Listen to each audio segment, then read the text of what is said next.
Hi, I'm Carissa, and I'm going to talk briefly about the Synoptic Gospels and the Synoptic Problem. There are four Gospels: Matthew, Mark, Luke, and John. Matthew is one of the original 12 that were called by Jesus. He was a former tax collector, and he wrote his Gospel mostly for a Jewish audience. Mark was a close follower of Peter, who was one of the original 12 that were called by Jesus, and is often considered more an action-packed of a gospel.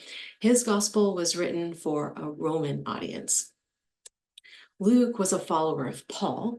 Luke was a physician, and his gospel is written to more of a Greek or a Gentile audience.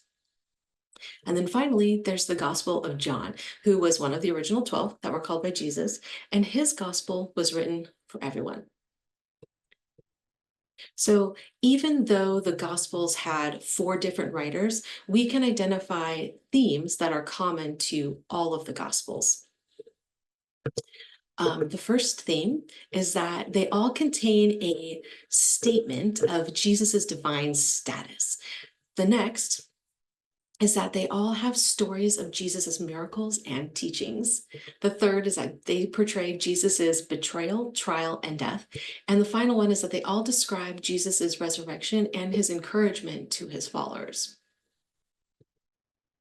Typically, when studying the Gospels, Matthew, Mark, and Luke are lumped together as the Synoptic Gospels. They are the most similar to each other in content and presentation of material. Often, when looking at the Synoptic Gospels, because they are so similar, there are many scholars who like to discuss and debate the literary relationships between Matthew, Mark, and Luke.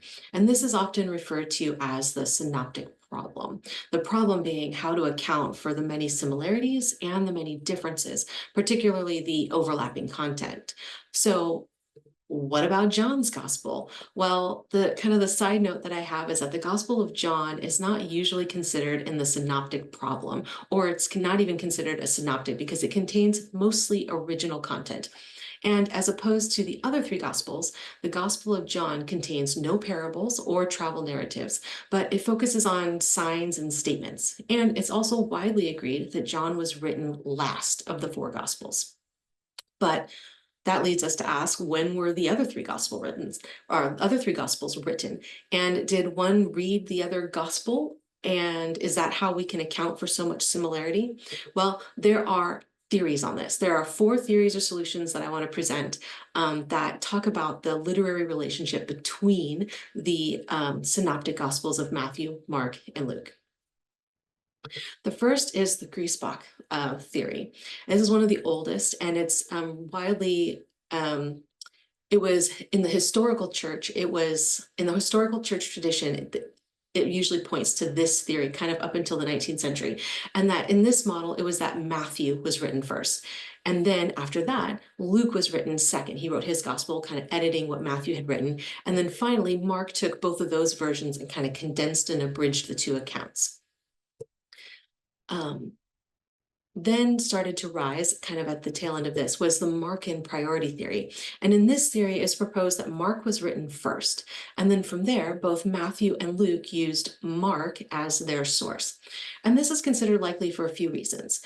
Matthew and Luke agree with Mark's gospel. The writing in Mark tends to be rougher, and Matthew and Luke tend to kind of smooth out the material, clarifying or condensing his writings. Mark also tends to preserve the original Aramaic, whereas Matthew and Luke replace it with Greek. And finally, 97% of Mark's content is found in Matthew, and 88% is found in Luke's. The third theory is a two-source theory, or even it expands into a four-source theory, and that's it maintains the Markan priority, but it adds in a new source called Q, which is unique material that is in Matthew and Luke and not in Mark. And it's unconfirmed if Q was an actual written source or an oral tradition, but most agree to there being this additional source that Matthew and Mark pulled from in addition to Mark. I'm sorry, Matthew and Luke pulled from in addition to Mark. And then it even expands into, and the next theory, adding in two more sources to Q that they call M for Matthew and L for Luke that account for the unique material that exists in Matthew and Luke alone. The fourth theory is the Farrer theory.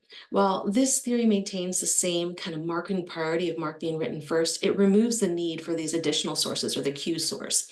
In his theory, Farrer argues that Luke knew both Mark and Matthew and used those two sources for his writings, removing the need for another source. So most scholars embrace or support the two-source theory. Nearly all of them support the Markan priority. And as mentioned, each gospel was written for a specific original audience by a different author who was trying to accomplish a specific yet different purpose. So regardless if they referenced each other or another source, they all provide valuable details about the life and ministry of Jesus. And so there you have it, a brief look at the Gospels, the Synoptic Gospels, and the Synoptic Problem. Thanks.